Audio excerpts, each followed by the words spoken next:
Cik Jeffrey ni duduk kat Penang ke? Ya, saya. Dekat mana? Dekat BM? Bukit Mentajam. BM. Saya duduk Georgetown. Apa dah? Saya duduk Georgetown. Oh, dekat je tu. Tapi sekarang duduk Perak lah. Tapi family duduk. Lah, saya pun dah Penang juga ni. Apa ni? Ni dah kira ni asabiah ni. Saya dekat ni, dekat Bandar Tasik Mutiara. Bandar Tasik Mutiara. Okey. Saya asal Perak, duduk kat Penang. Terbaliklah kita. Saya asal Perak dan duduk Perak. Perak mana? Lahir kat Teping. Family belah mak dekat Teping. Dekat Saya tengah duduk dekat Kuala Kangsar. Okay. Cikgu Aisyah dah masuk. Ada student typing ke hari ni? Student typing. Kita check dengan Cikgu Aisyah.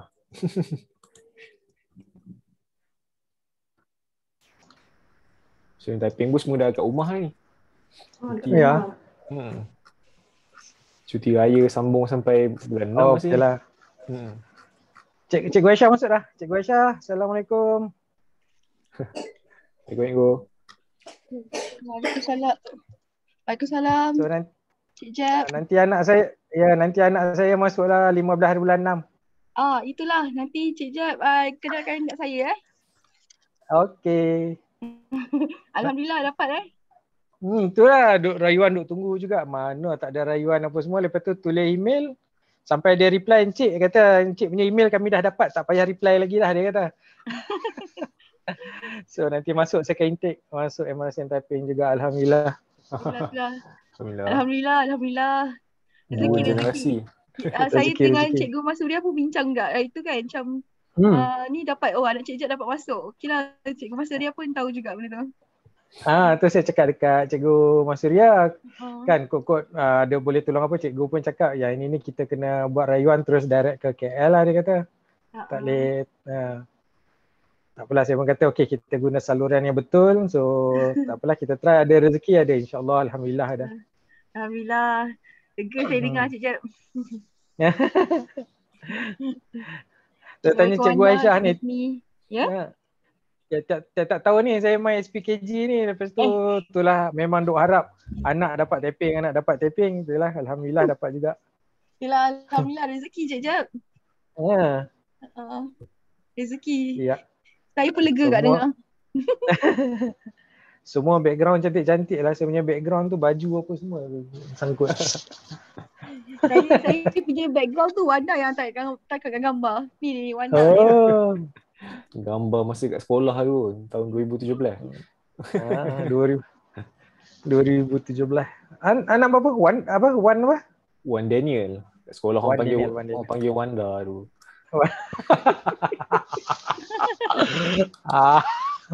Okey tu. Okay, saya akan start live dekat Facebook Okey. Wanda sihat? Sihat lah. Okay. Ni Puan Izni Apa khabar Puan Izni?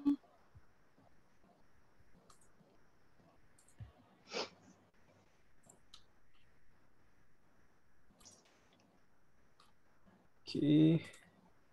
Share to your page. Go live.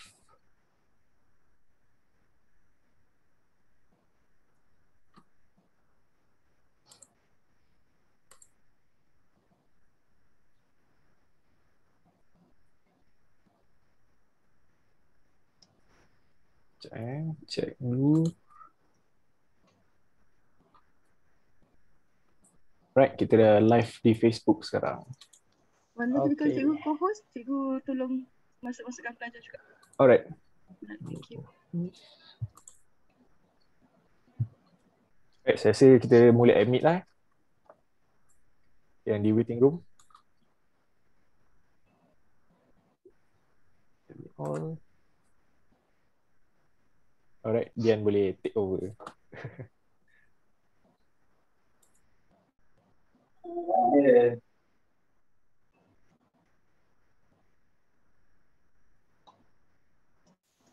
start.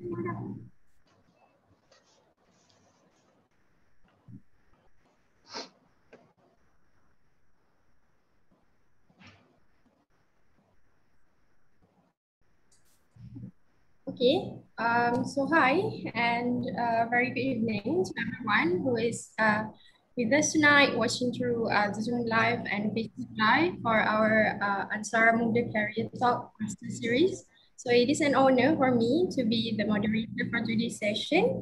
So first of all, let me extend a very special thanks to our strategic partner, the Unit Perkhidmatan Bimbingan dan Counseling MRSM Taiping, and Center for Foundation Studies, UTP, TNF Energy Sdn Berhad, Amans Media, and Outpost Taiping for providing us this wonderful platform to share knowledge. So before we move further, okay, let us recite Ummul Kitab Al-Fatihah.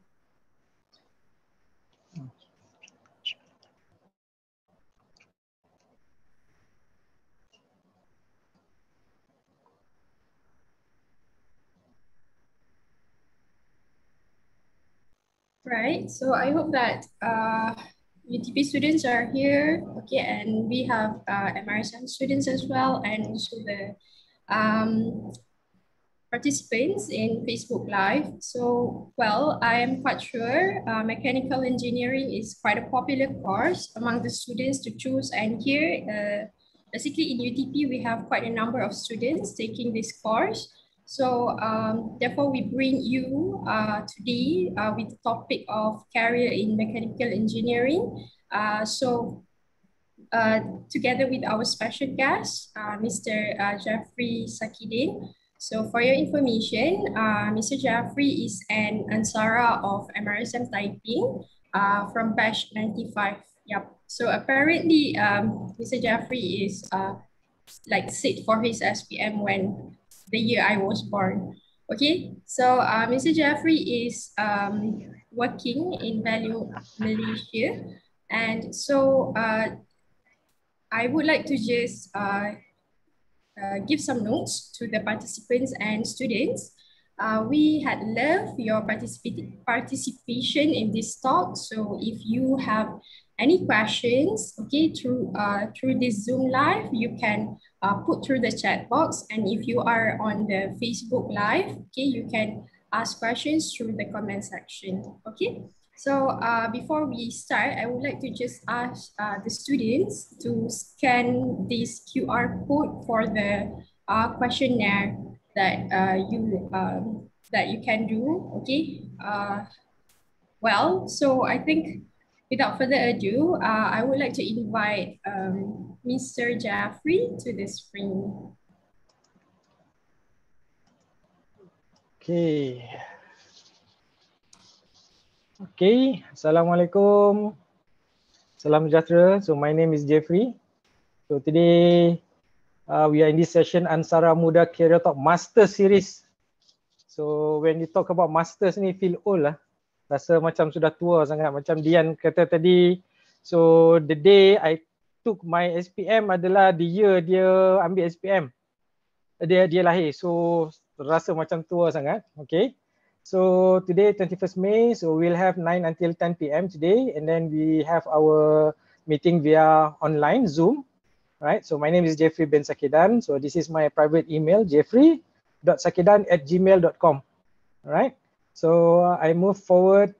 Okay, this is what we are going to have our discussion tonight. First introduction, so around 7 minutes, and then we will have a discussion on engineering branches. And then mechanical engineering. So, and then after that, we'll have a job scope and also career.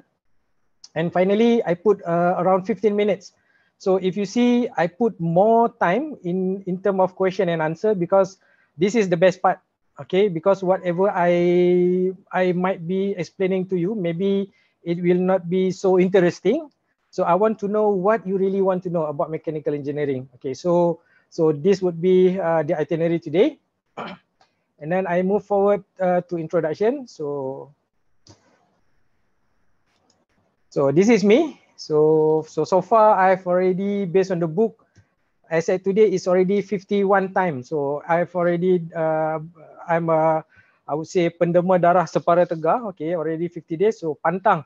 After 3 months saja complete dia punya haul dia, I must find any area yang hospital buat campaign demam darah, so I akan buat demam darah. And then we also found this one special and not really official NGO, but we have this special group of people where we do this pelihara and pelihara alam sekitar. Normally every Sunday around 7 a.m. until around 10:30 a.m. in the morning. So we'll go to one of the beach that we have here in Penang, and then we do this kutip sampah activities. All right. So this is one of our group punya interest. All right. And then I pun suka bawa motor laju-laju. Okay, laju-laju bahaya juga. Jangan bawa laju sangat. Ikut laju kebangsaan. Okay, so I suka pergi ride bikes, ada konvoi pergi merata-rata, so I ride with them.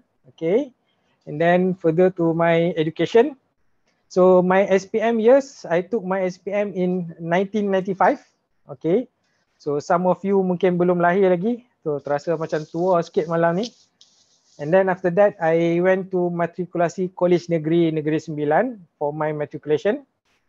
And then year 2000, I graduated from University Kebangsaan in mechanical engineering. All right.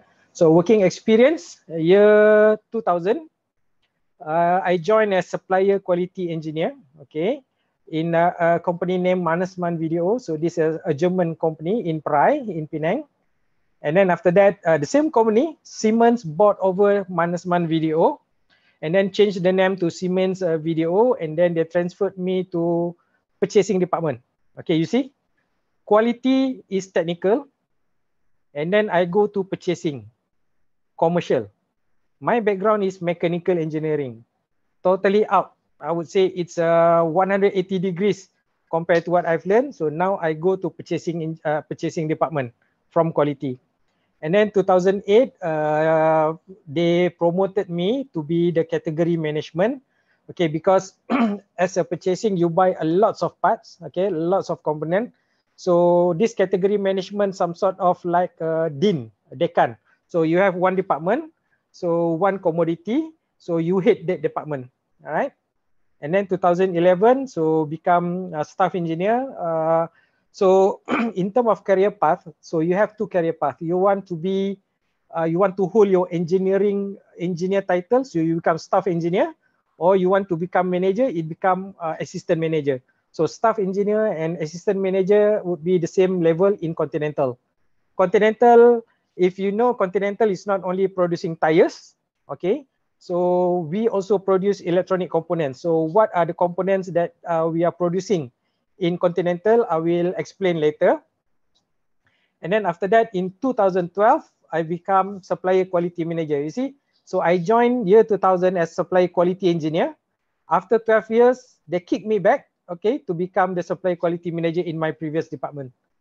All right, so and then 2018, I changed my career. Okay, from 2000 to 2018, Mannesmann, Siemens, and Continental are basically the same company. They just changed the name because Siemens bought over, they changed the name. Continental bought over, they changed the name.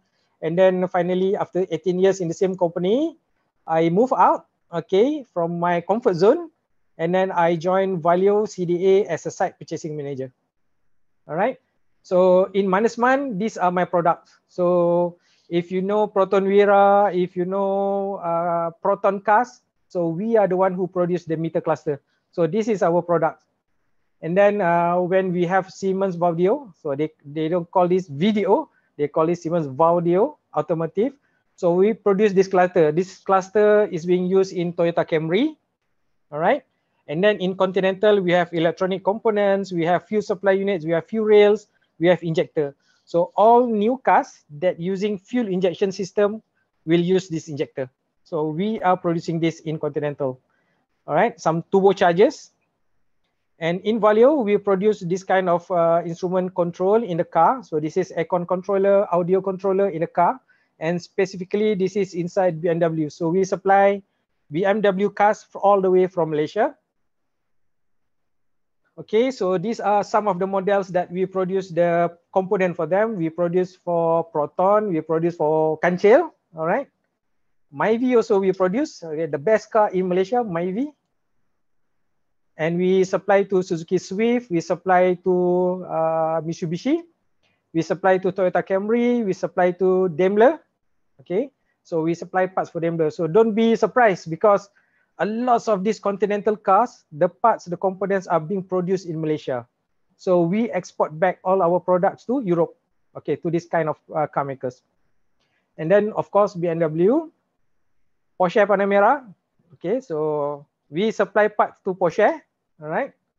And then truck MAN, we supply the truck MAN. Okay, the best thing about truck is that we supply to MAN, we also supply to Volvo truck. So inside this vehicle, they need to have a sensor where they need to balance their chassis. So without a company in Malaysia, they cannot produce any MAN truck, they cannot produce any Volvo truck. So one of the most critical components in this truck are being produced in Malaysia, right? Besides that, we also supply to Harley Davidson. All the gauges, the meters are being supplied by company in Malaysia, okay, my company before. And then we also supply meter cluster for Kawasaki ZX-R. Okay, and the best motorbikes that we have been supplying is Modena Scris. Okay, so we also produce Modena Scris meter cluster, okay, before this model run out from the market. So basically these are the introduction that I would like to explain about myself, all right? And then I will proceed. Engineering branches. Basically, yes. Just asking, is it that you forgot to turn on your camera, or is it that you are not turning on your camera? I'm not turning my camera. Later, let them concentrate on my slide. All right. Okay, so this is me. Okay, so engineering basically, in general, they are divided into 4 major disciplines, right? One is civil, another one is chemical, electrical, and finally mechanical, all right? So basically, these are the main 4. If we go back to 100 years ago, so only these 4 major branches. And then after these branches, they orang membiak, okay, lebih banyak lagi and more branches from these 4 main engineering branches. Okay, we have aerospace, we have material science, where engineering dedicated into material, all right? And then we have power, we have project management, engineering in project management. We have environmental, we have electronics, okay, electrical, electronics, all right? And then we have telecommunications, we have industrial, we have biomedical, we have biomechanic, biomechanic, so 2 different things. And then we have environmental, okay, so this one duplicate environmental, we have maintenance engineering, architectural, we have computer engineering, we have marine engineering. Last 3 months, I did a similar talk to UMT. Okay, so I talked to the people, a student from UMT, University Malaysia, Terengganu. And we have optical engineering, we have geological engineering, we have software engineering, we have structural, we have petroleum, we have energy, we have manufacturing engineering, we have corrosion engineering, and then finally it's still expanding.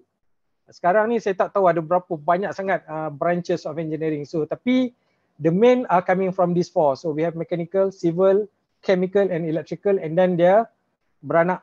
Okay, so to multiple disciplines. So I move. So mechanical engineering. So the branch of science and technology concerned with design, building, and use of engine, machines, and structures. So this one, this is what Oxford interpret. What does it mean by mechanical? And then from MIT, okay, nak cakap pun susah. MIT ni apa? Massachusetts, susah nak sebut. MIT Institute of Technology. Mechanical engineering is concerned with the responsible development of product, process, and power at scales ranging from molecules to large and complex systems. Mechanical engineering principles and skills are involved at some stage during the conception, design, development, and manufacture of every human object with moving parts. So dekat sini moving parts. Apa-apa sahaja okay, yang related dengan moving parts, dia akan relate dengan mechanical engineering. Alright, from Wikipedia, okay, mechanical engineering is an engineering branch that combines engineering physics and mathematics principles with material science to design, okay, again, design, analyze, manufacture, and maintain mechanical system. It is one of the oldest and broadest of the engineering branches. So, mechanical ni macam saya explain tadi, one of the first and one of the major branch of engineering. Alright. So, why mechanical? Ada banyak sangat branches. Why mechanical? So, kita cakap tadi kita ada 4 main kan. Kita ada chemical, kita ada civil, kita ada electrical, kita ada mechanical. And then dekat UKM tempat saya study dulu, ada juga engineering course yang lain. Okay, so here tonight I will not explain to you what kind of engineering courses yang available dekat universities, because yang ini kita boleh cari. Alright, so malam ni the purpose yang I really interested to involve in these activities is that I nak share I punya experience, okay, and maybe some question and answer from your side. So yang ini yang I nak explain. So why mechanical? So I nak introduce kat you, kalau you tahu, kalau you sama usia dengan I yang tua ni, so dulu waktu I kecil dulu ada satu kartun nama dia Mospida. Mospida ni dia adalah anak beranak daripada cerita Macross. Benda yang menarik tentang dua-dua ni sebelum I begitu terkenal dengan Transformers tu, dia orang ni daripada kapal terbang dia boleh berubah jadi robot. Daripada motosikal dia boleh berubah jadi robot. So I really interested. Macam mana motor ni dia boleh shape shift, dia boleh transform into bike, dia boleh transform daripada aeroplane, daripada jet fighter boleh jadi robot. So I like into this movement. Macam mana dia cipta, macam mana dia design, dia boleh ubah jadi robot, boleh ubah jadi kenderaan. So this is bila I cakap, oh ini mechanical ni. That's why I need to have this mechanical engineering lah. So daripada kecil lagi, bila I start tengok kartun, I dah tahu dah. I nak jadi engineer, besar nanti I nak design robot macam ni juga. Okay? Okay. So lepas tu kita ada Transformers. So Transformers pun macam tu juga. So dia boleh ubah-ubah. Alright. So I move. Why mechanical?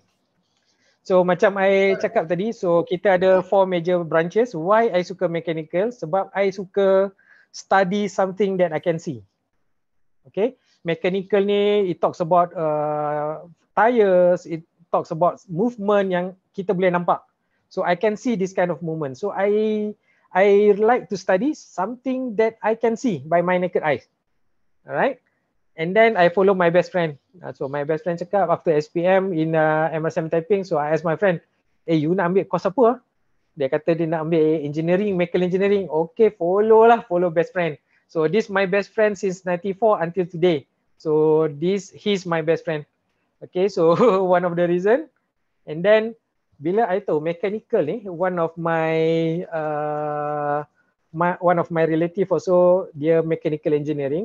Dia tak being confined in office. So I tengok dia selalu jalan. Sat-sat dia pergi Japan, sat-sat dia pergi Europe, sat-sat dia pergi merata-rata. So I cakap, wah ini best ni. It is really interesting to become mechanical engineer sebab you boleh keluar pergi overseas banyak. Okay, and then pursue my childhood dream. So yang macam I cerita tadi, I love that cartoons and then how they transform from one shape to another shape. Civil, at that time, what I understand, dia adalah antara yang low pay compare to 4 engineering ni. So maybe this perception is not correct at that time because this is in year 1997. So now it might already change. And then yang I tengok civil ni, dia hard work, very physical work. So yang I nampak civil apa? Buat bangunan. I nampak civil apa? Buat bangunan. So construction.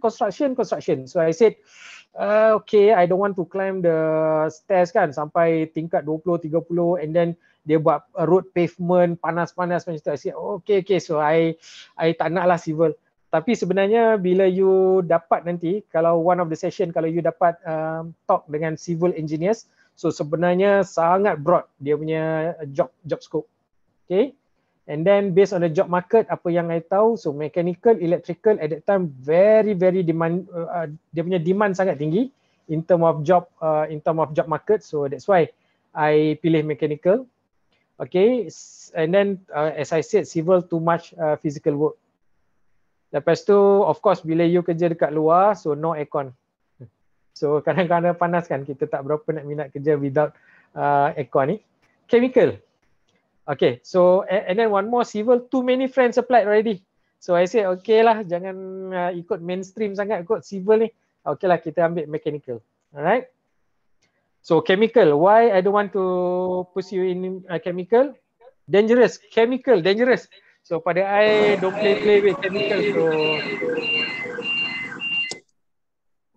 okay, so I cakap chemical maybe dangerous, so I don't want to enroll for this course.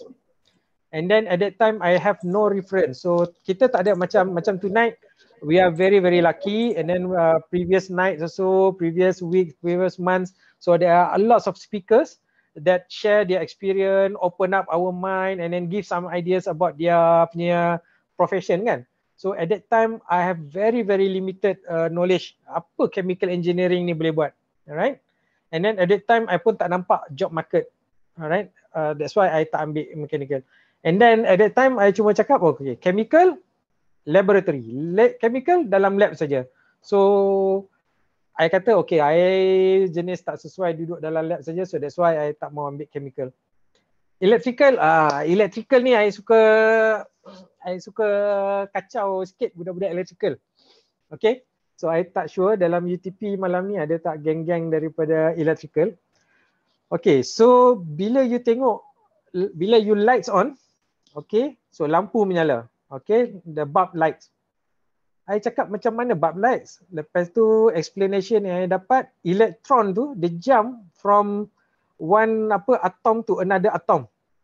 I cakap macam mana elektron can jump? I cakap so sebab dia punya wire tu solid wire kan, macam mana in a solid state tu dia boleh elektron jump? So I cakap okay, ini I tak boleh terima. I cakap I cannot see how electron can jump, so I said okay, pass. Electrical memang I pass.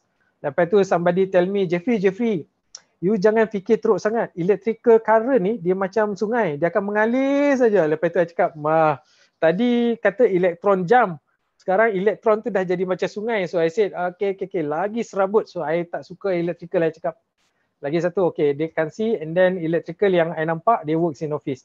So at that time in 1997, so very less exposure. So I tak tahu banyak pasal engineering punya branches ni. So that's why I nampak apa yang paling dekat sekali dengan I punya relative yang mechanical engineering tu. Okay, so let's go for this. Right? So in term of career, sebenarnya dalam mechanical engineering ni ada banyak cabang lain. Kita boleh go for aerospace, kita go for automotive, we go for manufacturing, we go for materials. Materials for one of the mechanical engineering because I'm mechanical engineering, material and manufacturing. So this is my major. And then we have mechatronics and also pure mechanical. So there are courses on pure mechanical.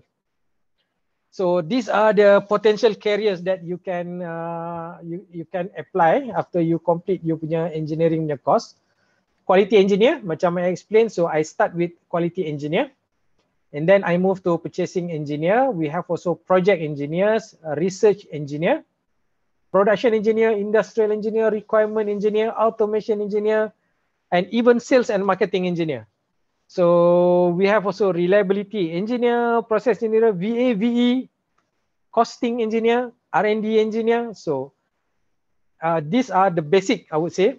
There are a lot more outside, okay, we can explore, but these I would say the most common career that we can have. So next, I will explain to you a little bit more. I pick up a few of this engineering and then I will explain to you. All right. So here we can see purchasing engineer. This is purely commercial, I would say. It plays around with dengan duit. Okay. So you belajar mechanical, you belajar engineering, tapi finally you boleh kerja juga dalam bidang yang kira duit. Okay, purchasing engineer.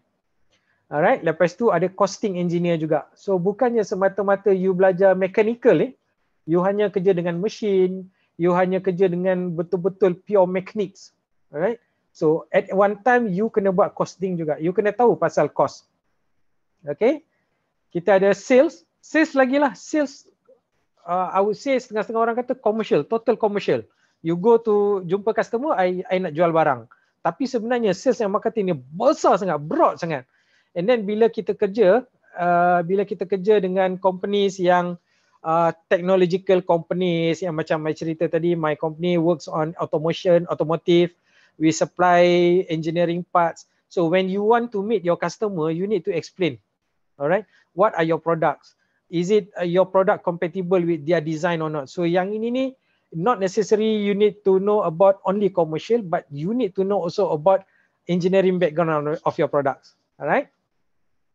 So if is it too fast, please let me know. So I will tone down. I will be a bit slow. All right. So now I move. Okay, job scope. So as I said, I will pick up a few just to give you some overview, some background, what kind of job, what kind of task, what kind of a job that they do in their career. All right. Quality engineer. I start with quality engineer. Okay, so people always talk about quality kan. Oh, this handphone quality bagus, that handphone quality tak bagus, kereta BMW bagus, kereta yang ni tak bagus. So they are talking about quality. How to make sure the parts are having good quality. Okay, so basically we have drawing and then we must make sure supplier supply parts according to the drawings. Alright, so let's say kalau you macam Lementum, let's say kalau you nak beli nasi lemak, okay, you need to specify. I want to have nasi lemak 1 mangkuk, and then I nak ikan bilis 20 ekor, I nak kacang 30 biji, I nak timun 3 hiris, I nak sambal satu sudu. Okay, this quality dia kan make sure, okay, you punya apa nasi tadi cukup tak 20? You punya ikan bilis tadi tu 20 ikan bilis, adakah ikan bilis yang berkualiti? Kepala dah buang ke tak? Dia punya isi perut buang ke tak? So, supplier quality engineer ni make sure you punya product tu up to the customer punya demand. Okay? Lepas tu dia akan manage quality, ensure part supply to customers are within specification. Contoh macam pensel. Kalau you pakai pensel, you punya pensel kena reliable sebanyak 1 million writing hours. So you kena make sure you punya parts tu, engineer ni, quality ni kena make sure you punya product tu boleh menulis for 1 million hours sebagai contoh. Okay. And then quality engineer, since dia okay. Since quality engineer ni dia deal dengan customer, sometimes they deal in-house, they deal dengan suppliers, dia travel a lot. So bila saya join company Mannesmann Video year 2000, I masuk saja I dah kena fly pergi dekat Switzerland. Alright. So I belajar dulu dekat UK je. UKM lah, tapi bukan overseas lah. So masuk kerja je first time I naik flight pergi overseas. Dengan seorang-seorangnya, dengan apa tak tahu cakap, kita cakap orang putih pun tunggang langgang time tu, so kena travel. Selepas daripada Switzerland, IP Jerman, Japan tak pernah, sorry, IP Korea, IP Taiwan, IP Hong Kong, IP China banyak kali, IP Thailand, IP India. So bila jadi quality engineer ni kan, you can travel a lot and paid by the company. Wah, itu yang best. Okay, you stay dekat decent hotel, 3 star, 4 stars, and then you can travel a lot.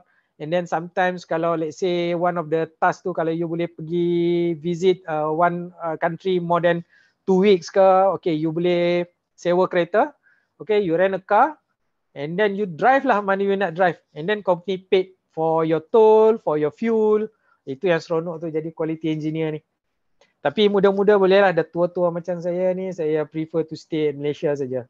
Okay, and then good in math. Okay, quick thinking. So yang ini ni engineer semua kena ada. Okay, I believe you are all in engineering punya ataupun you minat dekat engineering. So semua good in math and then quick thinking. Dia tak boleh delay sangat. Okay, dia kena quick thinking. And then kita akan discuss pasal CPK, PPK, PPM. So yang ini adalah terms-terms, the one that you will use if you are quality engineer, you need to know about this. Okay, and then we have quality system management, IATF 16949, ISO 9001. So you need to know about this, but don't worry, when you join the company, they will give you training on this. All right. And then you must have a good presentation, communication, and analytical skills. Right? This is a must. As an engineer, you must have an analytical skills, but at the same time, you must be a good presenter and good in communication. So please, this is very, very important. And then always speaks with data. All right. Okay, and then I go for industrial engineer. Okay, industrial engineer, process expert. Okay. For example, if you want to produce a car, so you must know the step-by-step manufacturing process of producing a car. So the chassis, the engines, assemble the engines, and then you assemble the cushion, the interior. So you must know step-by-step. So industrial engineer, so they must know the process experts, okay, from A to Z on overall production process. Yang ni yang seronok ni. Sebab currently, kalau you jadi macam sekarang ni, everyone ada pakai laptop, semua orang ada iPad. So kita tak tahu, siap-siap saja iPad tu dah siap dekat tangan. So macam mana kita produce iPad tu? Macam mana LCD screen tu berfungsi? So kita boleh tengok dia orang assemble iPad from beginning, from empty, daripada kosong sampai complete. So ini adalah kerja-kerja antara bidang industrial engineer. Lepas tu dia kata dia akan analyze data of cycle time, output, efficiency. So apa maksud dia? Let's say kalau you produce iPad, one day you produce 20 pieces saja. So you tak boleh make money. You tak boleh bayar gaji operator, you tak boleh bayar gaji engineer. So you akan improve proses tu. You akan dapat every minute you produce 50 iPads. Okay, so you improve cycle time, okay, you bring profit to the company. And then dia kena tahu design workflow, material flow. So which step come first? You tak boleh pasang LCD dulu baru you pasang bateri. So terbalik. So industrial engineer kerja dia study, okay, which step first? Apa step yang you kena buat dulu? Second step, third step. So you kena make sure you punya step tu senang untuk operator kita proses lah. Alright.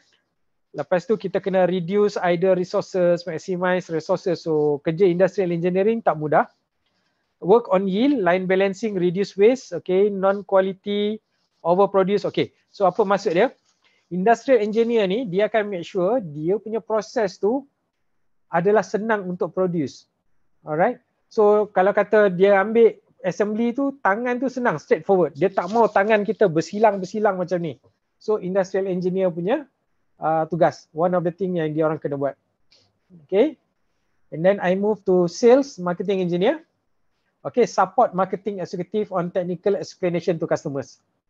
Okay, so contoh macam produk yang kita guna. Okay, one of the product yang I pernah merasa untuk develop dulu, kita orang buat electronic turbo. Okay. Turbo, apa beza turbo management produce dengan Brock Wagner, macam ada lagi kita punya kompetitor kan. So kalau kita guna ni dekat Volkswagen Golf GTI R. So bila kita tanya, kita nak market kita punya part, so Volkswagen akan tanya kita, so what is so special about your product compared to your competitor? So kita kena cakap, so kita kena ada mechanical background. Kita kena explain, okay, our turbo punya lag, kita ada lag, kita punya capacity, kita punya efficiency, macam ni calculation dia, intake, lepas tu exhaust lah, apa semua tu, kita kena ada information, kita kena ada background, kita kena ada technical knowledge to explain to customer. Alright? Because sometimes yang dekat customer side, dia orang pun engineering juga, dia orang pun engineer juga. So it's easy, engineer cakap dengan engineer. Kalau tak nanti kita ada itik cakap dengan ayam, nanti susah. So kita kalau boleh nak itik cakap dengan itik, ayam cakap dengan ayam, orang cakap dengan orang. Tak lagi kalau kita cakap different language, tak faham. Okay, so sebab itu, walaupun you mechanical, engineering background, so there is a potential for you to work in sales and marketing engineer. So you must be well versed on the product, okay, work closely with R&D and customers. Yang ini pun travel a lot. Let's say kalau you being in charge to take care of one of your customer punya account, so you akan travel to that customer. Let's say kalau you customer you BMW, I don't know, maybe every month you akan naik flight, you akan fly pergi ke BMW. Alright? Negotiate with customers on the technical aspect to get the best price. So kadang-kadang customer ni demand dia tinggi. Contoh dia kalau macam dia nak produce pen tu. Pen tu kena ada 20 warna. Yes, kita boleh buat 20 warna tapi harga dia mahal. So kita tahu kalau nak buat 3 warna, 4 warna, okay, pen yang multiple warna tu, okay, so maybe a little bit easy. Okay, tapi kalau nak buat sampai 20 warna, 20 colors of pen, so maybe a bit difficult. So we need to explain to customer, okay, this is the correct price. Normal pen RM1, but this is will be RM100. So yang ini you kena convince dengan data. Alright, so sales and marketing engineer. R&D engineer, research and development, okay. Software dekat dalam R&D engineers, dia spesifik, dia R&D engineer ni sebenarnya tu terlalu general. Inside R&D engineering, dia ada software engineering, dia ada hardware, dia ada electrical, dia ada mechanical. So semua ni dalam R&D. Alright. So R&D ni dia sebenarnya adalah core untuk setengah company. So this is the core punya department. That's why some companies kalau UP, R&D punya building totally separate out from the main building. If you go to Pro2, the main building for R&D totally separate out. So memang tak boleh, even orang Pro2 sendiri pun yang biasa-biasa tak boleh masuk dalam R&D punya building. Lepas tu kalau you nak masuk dalam R&D Pro2, handphone semua kena tinggal dekat guardhouse. So memang dia orang keep secret dia orang punya produk. Alright? And then dia akan create product concept, put into drawing, materialize the idea into product. So from my what I have experienced, okay, let's say for Proton. So Proton said, okay, I want to have this meter to be 300 km per hour. I want to be this and that. I want to be the color black color. I want to be blue color. So this engineer, all right, so they will put into concept, okay, you want blue color, you want 300 mile per hour, 300 km per hour. So kita akan create satu macam draft, kita akan bagi proposal dekat Proton, and then Proton akan select, and then finally kita akan daripada draft yang dia agree tu, kita akan put into AutoCAD, and then kita akan materialize, kita akan put into drawing, and then kita akan buat injection molding, kita akan buat PCB assembly, kita akan buat semua benda-benda tu, and then kita materialize dia. So R&D engineering sangat-sangat penting because if dia punya design tak bagus, habis. You tak boleh produce, you akan ada banyak reject. So R&D sangat-sangat penting. Alright. And then purchasing engineer, okay. So R&D will work closely with purchasing. So apa yang dia buat, R&D akan bagi requirement dekat purchasing, purchasing akan source for the suppliers. Okay. So tak mudah because we need to follow project schedule. Normally a development for automotive product, it requires 18 months, minimum 18 months. So kita nampak 18 months tu macam quite a long period kan, tapi sebenarnya 18 months tu just barely enough for product development. Alright, and then kita akan negotiate and contract price, on contract price, supplier scouting, check capability, machine see. So purchasing akan travel a lot juga. So my previous experience, purchasing travel a lot. When I was in purchasing, I travel on monthly basis. 1 week, 2 weeks, setiap bulan. 1 week, 2 weeks, I akan pergi overseas untuk buat scouting suppliers. So yang ni 3 tahun I buat kerja ni. Naik kapal terbang sampai rasa macam nak muntah. Tak larat dah, letih. So orang kata shocknya pergi fly, shocknya pergi fly. Tapi kalau you travel every month 12 jam, 11 jam, 8 jam every time and then short period 1 week, oh penatnya I cakap. Okay. So ini one of the purchasing engineer. So you kena tahu juga what kind of product yang you nak beli, macam mana nak produce produk tu. So purchasing engineer ada mechanical background sangat-sangat bagus. And then automation engineer. So kita tahu kita sekarang ni IR 4.0 kan, kita buat industrial revolution 4.0. Bila revolution 4.0 ni banyak automation. Kita tak guna banyak manpower dah. Okay, so kita akan reduce human dependence. So I foresee future automation engineer, software engineer ini sangat-sangat high demand. Alright. So dia akan convert manual process yang you guna tangan tu dia akan jadi auto process.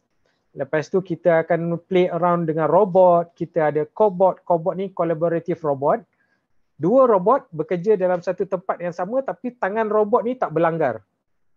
Okay, dia tak clash. Dia tak hit each other. So let's say dekat dalam kawasan tu, let's say you ada cobot ni, kalau ada human interference, dia akan sense. Ada human, dia akan make sure dia tak hit you. So ini collaborative robot.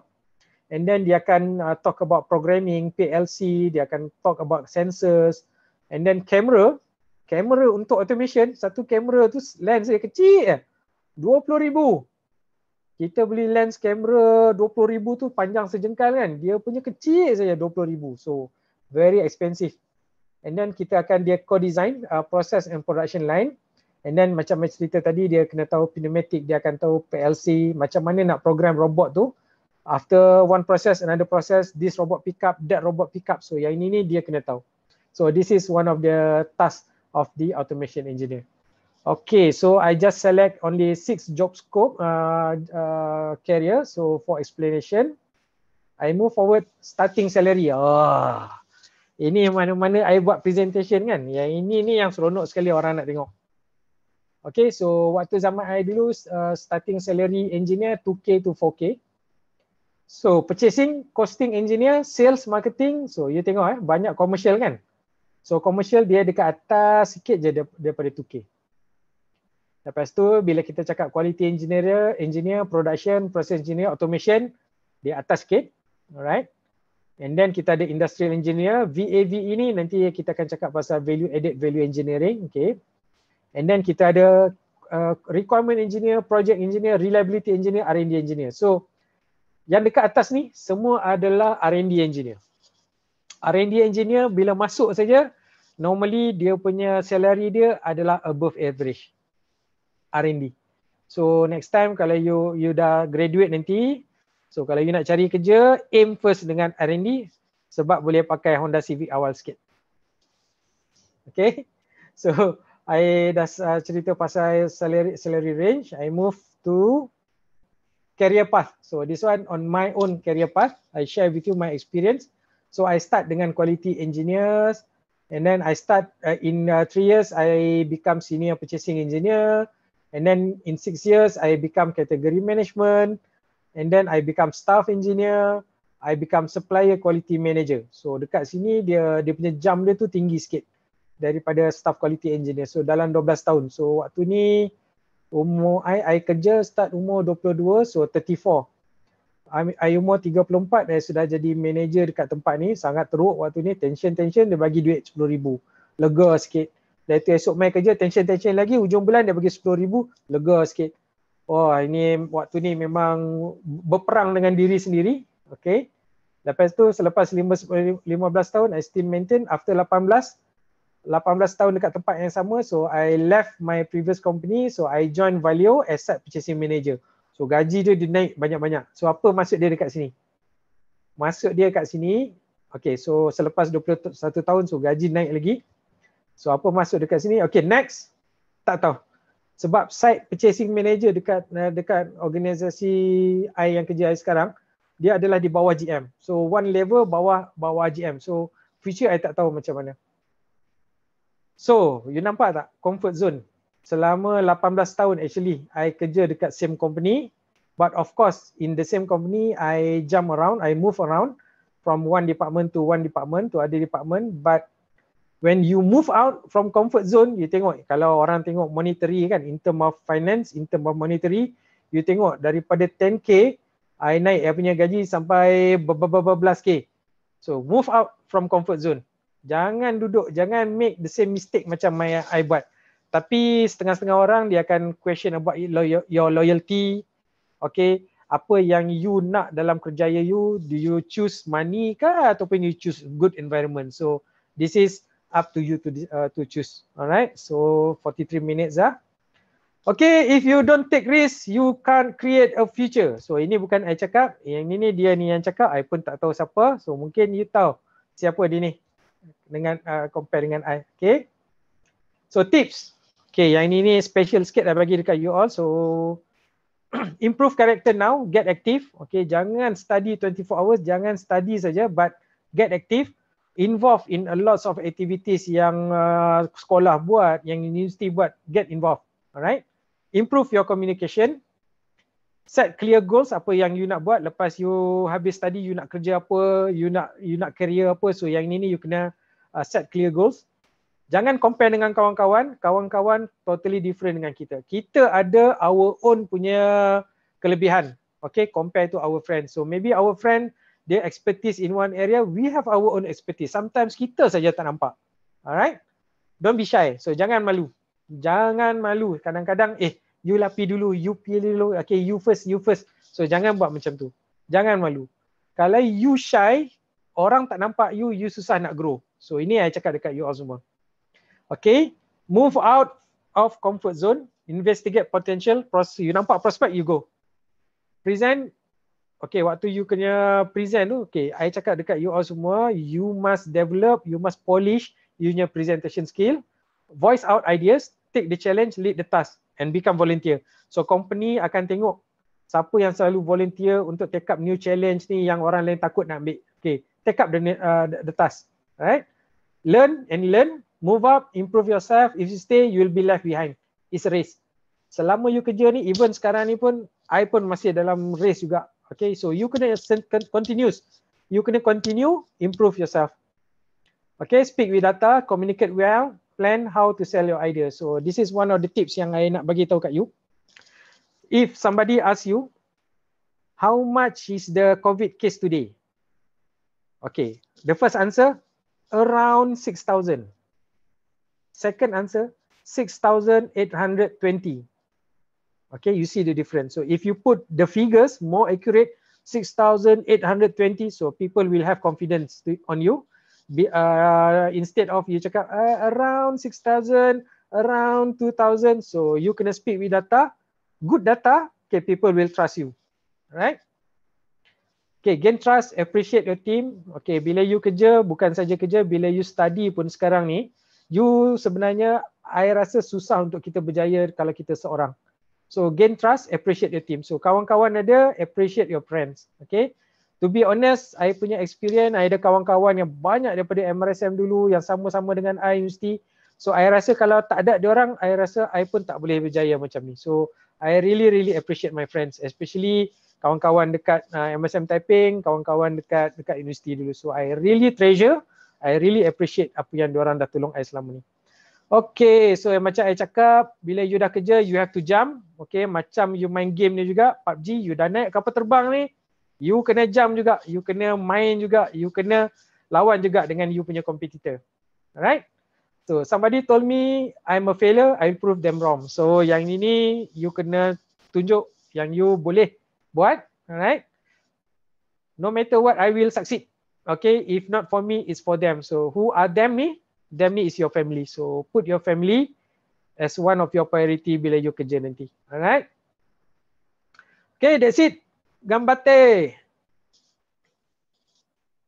Okay, itu saja daripada saya. 9:47. Okay, 2 minit lebih daripada sasaran. So I leave it to our moderator today. So we move to Q&A. Kalau ada questions. All right, thank you. So it was a very nice presentation. It was very interesting. Thank you, Mr. Jaffrey. So we have quite a number of questions. Let me go first from Facebook. So we have a question.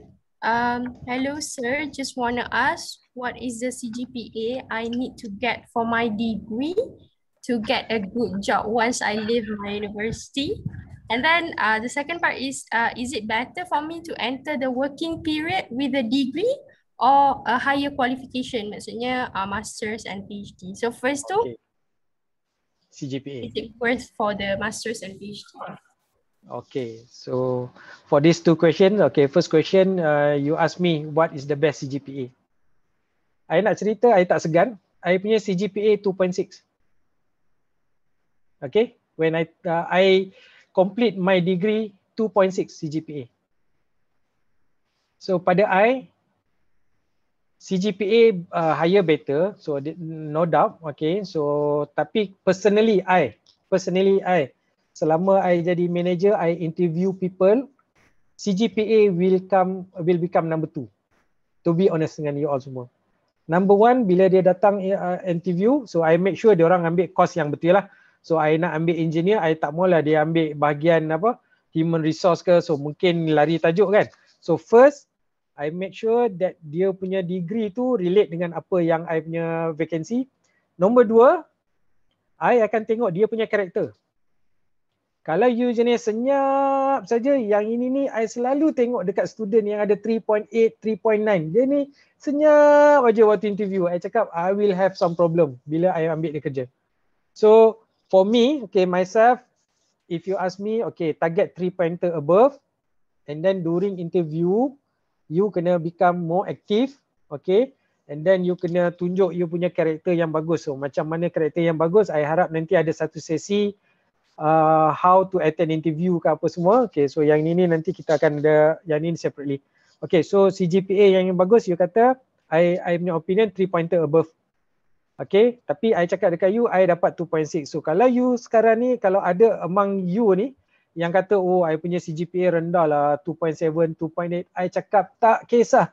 As long as you punya karakter, as long as you punya attitude betul, you don't have to worry. Okay. And then bila cakap lagi satu, bila working pula, I punya suggestion, to be honest dengan you, dekat dalam manufacturing punya area, between degree dengan master tak ada beza. Tak ada beza. So I punya proposal dekat you all, after degree, you ambil, you terus kerja. Bila you kerja, you boleh sambung part time buat master. Okay. So sebab master, kalau company nak ambil, kalau you daripada degree you terus jump to master, bila you ada master, you nak masuk dalam satu organisation, dia kena bayar you mahal. Tapi you have zero experience. So company akan fikir, kenapa I kena bayar you mahal, you ada zero experience, and then kita tahu bila you kerja, you hanya akan guna 10-20% saja knowledge yang you ada. So to be honest, dia akan ambil banyak yang degree, lepas tu dia orang train, lepas tu dia orang boleh bayar you untuk ambil master. Okay, so itu I punya jawapan. Alright, okay. So actually we have a lot of questions. Okay. Okay, so let me go through. We try to go one by one. Okay. What subject that must I give more attention for me to be an automotive engineer? So kalau dia nak jadi automotive engineer, which subject that he needs to study more? Okay, sebenarnya automotive ni quite broad juga. Okay, apa yang penting matematik tu wajib lah. Admat ke matematik biasa tu. Yang ini ni command kena A lah. Okay, and then fizik, lepas tu dengan chemical. Yang ini ni ada sikit. So fizik, chemical. So benda ni dua penting. Sebab nanti you akan belajar pasal materials, you akan belajar pasal proses. So matematik, fizik, chemical. Alright, okay. What about university subjects? Is there any, if you want to be an automotive engineering in mechanical engineering, is there any subject yang spesifik? Okay. I ada subjek yang benci sekali. Bila ambil mechanical, dia ada satu subjek nama dia thermodynamic. Okay. Sorry memang ramai student ambil thermodynamic kan. I tak tahu, mungkin you all terror semua. Okay, you all semua terror daripada I, tapi pada I, my goodness, I cakap I hanya barely pass saja. I dapat C- ke C dekat thermodynamic. Lepas tu I punya lecturer, Jeffrey, you can repeat. I cakap tak payah repeat. I repeat for sure I will fail. I kata, so no thanks. Sebab thermodynamic benda I tak nampak. Okay, suhu dekat luar 40, lepas tu ada aircon, suhu dalam 28. Berapa efisiensi aircon tu? Saya cakap apa dia ni? So okay, so guys, kalau you ambil thermodynamic kan, pay attention at the first time you masuk kelas tu, tolong pay attention. Jangan buat mistake macam I. Okay? Lepas tu, I punya lecturer pula overseas. So dia punya bahasa pun interesting. So you pun tak boleh nak faham apa dia cakap. Dia tengok kita orang semua pening saja, dia cakap, kamu pegang dahi kamu, sudah panas tak? Dia tanya.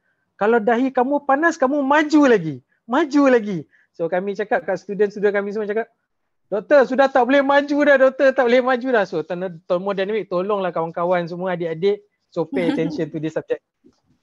Okay. Alright. Okay. We move on to next question. Okay. The question is that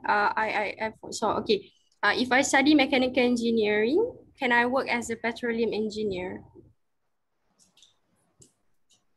Petroleum engineer. So kalau cakap pasal petroleum ni, kalau let's say kalau kita cakap Petronas lah, kita jangan cakap petroleum, kita cakap Petronas. So Petronas tu sebenarnya banyak proses dia. Daripada cari gali, daripada bina pelantar minyak tu, cari gali, reservoir, you nak transfer minyak daripada laut pergi ke darat, you nak buat simpanan dia. So for sure dia akan ada mechanicalnya. Confirm ada mechanicalnya. So besar sangat. Yeah. Okay, and then like there's quite a lot. Let me just go through. We have a question regarding the first topic, first part that you present regarding the macam selling the parts to the companies. So this girl just asked, how do you guys make deals with the companies and all that to supply parts and everything? Okay. So yang ini dia banyak macam orang kata something that university tak ajar lah. Okay, first communication. Okay, so yang itu tu human engineering apa semua tu, macam mana you deal dengan customer. Alright. First you kena understand customer tu nak apa. Yang itu tu paling easy sekali untuk you jual barang. Lepas tu you kena ada apa common interest between you punya company dengan you punya produk. So you ada that common interest, ada apa yang dia nak dengan right price, apa semua you boleh dapat. InsyaAllah you boleh dapat. Yang ini susah sebab tak ada subjek yang macam mana nak win customer punya hati ni. Dekat dalam universiti ni susah sikit subjek ni, dia very subjektif.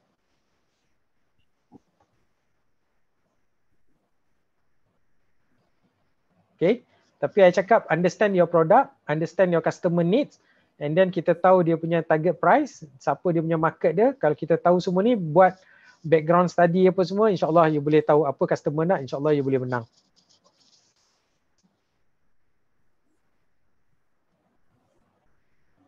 Okay.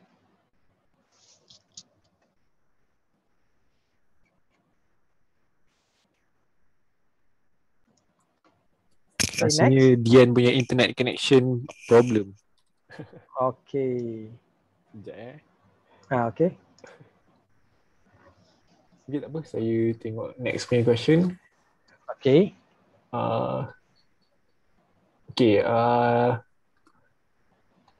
Question from Muhammad Haikal. Since we are aware that there are a lot of mechanical engineering graduates right now, in your opinion, what is the criteria needed to distinguish us from other mechanical engineering graduates? Okay, so first yang macam saya cakap tadi tu, I punya dekat sini. So I tengok karakter. So yang ini I nak you all concentrate, I nak you all improve, okay? So improve your character. You kena rancak.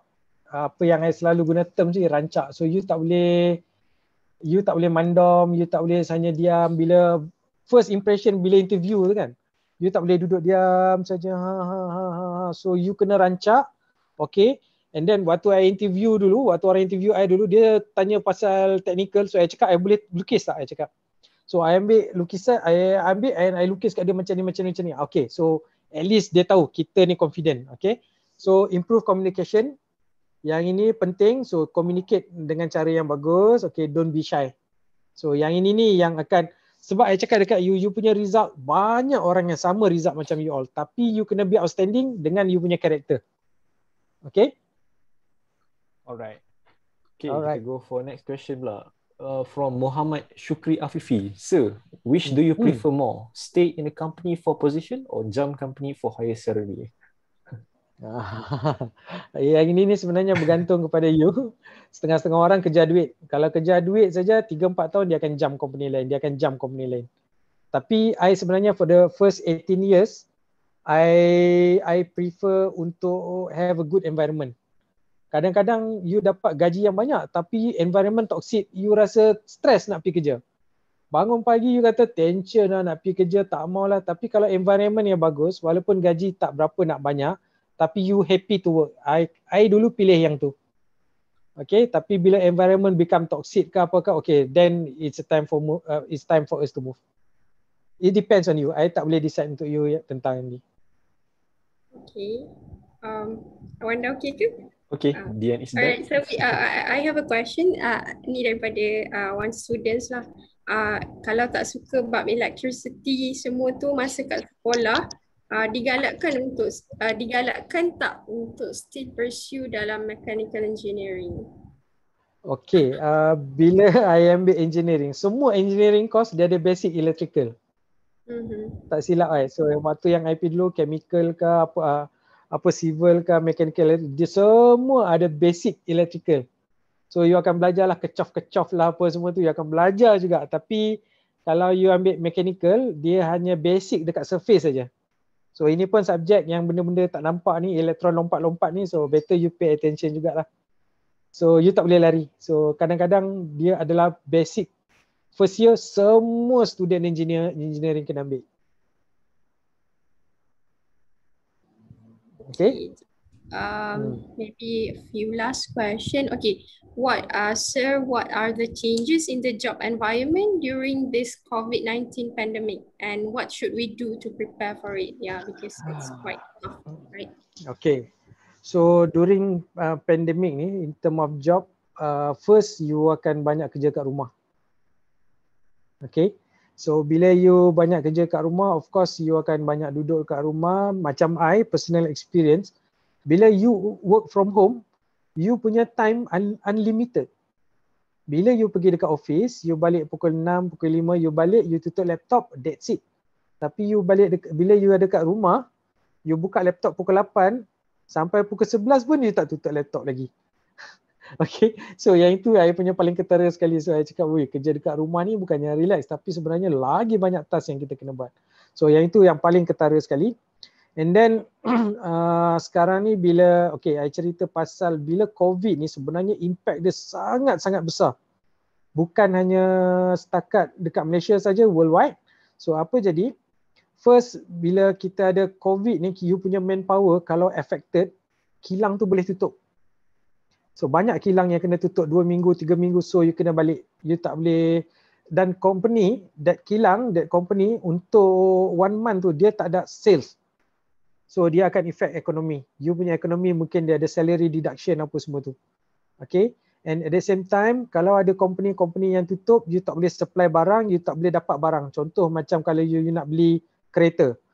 Kita nampak apa kaitan COVID-19 dengan beli kereta kan? Tapi kalau ada company yang supply barang tu BMW, dia punya company kena tutup because of dia punya employee infected with COVID, dia tak ada barang, kereta tak boleh keluar, you pun tak boleh beli kereta tu. Okay, sebenarnya impact dia banyak. Tapi yang paling ketara sekali work from home lah. Okay, you kena biasa dengan apa ni, Zoom meeting lah, apa Webex, ada Microsoft Team lah apa semua ni. So you kena familiar dengan semua ni.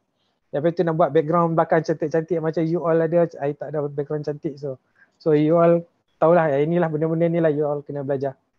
Ini paling besar sekali. PDPR kan, study from home apa semua tu. Itu paling ketara sekali. Okay, I think I'll pick up 2 last question. One is, okay, what are the specific jobs that is in the demand for mechatronic engineering? And then another one, ada satu simple questions, R&D engineer perlu PhD ke? Okay, so saya cakap pasal mechatronic. Future kalau spesifik untuk automotive, so I'm 20 years in automotive industry. So future 2030, semua kereta tak ada driver. Semua kereta autonomous. So this is the target. So kalau you cakap pasal mechatronic, so mechanical and electronic dia combine kan. So macam mana you nak develop kereta yang boleh gerak sendiri, and then dia boleh mechanical, boleh kona-kona steering apa semua tu. So yang ini ni demand future, I cakap dekat you, software, electronic, lepas tu kita ada cloud apa semua tu, IT, engineering, yang ini ni sangat-sangat demand sangat-sangat besar. future I cakap dekat you sekarang, kita punya customer bukan lagi akan jadi Proton, bukan lagi Daimler, bukan lagi Toyota tau. Customer untuk automotive car sebenarnya future adalah Uber ataupun Grab. So diorang ni akan beli kereta banyak sebab autonomous. So within 20 years kan environment ni akan berubah. Okay, next question, bila you tanya R&D ni nak jadi PhD ke tak? 99% R&D engineer ada degree saja. Okay, so macam saya cerita tadi, so once you get degree, you masuk dalam R&D, you tahu AutoCAD, you tahu buat drawing apa semua. So dia akan develop you, company tu akan develop you sebab kadang-kadang, mostly I would say, master dengan PhD tu, dia company tu tak guna. Apa yang you punya expert dalam PhD dengan master tu kadang-kadang tak align dengan company needs. So I punya preference, you ambil degree, you dapat degree, you kerja dulu, dapat kerja dalam R&D, you tengok company ni nak R&D spesifik dalam apa, specialist dengan apa. So daripada situ you pursue you punya ni career. Okay, that's a very good advice, I suppose. Okay. Cuma I have just one question straight away daripada saya, because I have students are doing assignment. They are doing project-based assignment, and some of them are doing on the hydrogen energy for car punya transportation. Do you have any any opinions on that? Hydrogen ke? Hydrogen, Tak yeah. Setakat ni tak pernah involve lagi. So kalau saya bagi answer pun mungkin tak menepati cita rasa. Sebab hydrogen, saya rasa yang ini dia more towards yang apa, renewable punya energy apa semua kan. Yep. Okay, so instead of kita guna fossil punya tu, so kita akan guna hydrogen. Tapi kalau you tengok, okay, this is based on my personal observations. Kalau kita tengok future apa yang company sekarang ni tengah buat, dia orang more towards electric car. Okay, so electric car tak nampak macam dia orang guna hydrogen punya fuel. Okay, so mungkin kalau kita betul-betul boleh, sebab I punya concern sekarang ni, you ada electric car, tapi kita ada supply yang cukup tak electrical nak charge bateri tu? Okay, sekarang ni kita guna untuk perumahan apa semua electrical, tapi you nak add another 50% source untuk charge bateri kereta. So mungkin hydrogen punya fuel mungkin future akan ada. Sebab bila kita tak boleh cope dengan demand untuk fulfill bateri charging kereta ni, so mungkin kita akan dapat hydrogen fuel. Kalau you boleh buat yang sangat-sangat kompetitif in term of facility, in term of production untuk produce hydrogen fuel cell, so I rasa it can be a good move lah forward in the future. Yeah. Right. Okay. I think we are done lah most of the questions we have covered. So Okay. I would like to say thank you so much to Mr. Alright. Jeffrey for spending your time despite your busy schedule, of course. So I think it is a very good talk, okay, that you share on the inside of the job scope, on what they should expect, okay, and then it's not just about machines, right? So okay, so I just would like to say thank you to all the audience who have been watching through the Zoom and also Facebook Live, okay? So oops. Okay, so maybe if you know someone who would have enjoyed this talk but wasn't able to join us, okay, you can let them know. Okay, the video will be available on Facebook and also on YouTube, Ansara Typing. Okay, so if you look forward to learning more from us, you can follow Ansara Typing. Okay, so again, I would like to say thank you so much, Jeffrey. Okay, and thank you students for joining us. Okay, and also again, we wouldn't have this platform, okay, if it's not for our strategic partners, Unit Perkhidmatan Bimbingan dan Counselling, MRSM Typing, CFS UTP, TNF Energy, Amans Media, Outpost Typing. Okay, so I think that's all. But just that before I end the session, okay, I would like to ask the students to do this questionnaire, okay, on on this talk. Okay, so you can scan this one, and then you can complete it. Okay, so I think that's all. We can end our session with Tasbih Kifarah and Suratul Ash. Okay.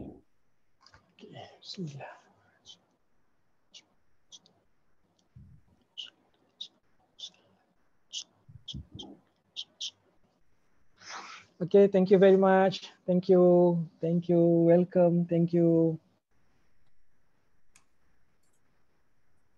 Baik. Terima kasih banyak Cik Jeffrey. Okay, sama. Bye. Okay. Assalamualaikum. Okay. Good night. Waalaikumsalam warahmatullahi.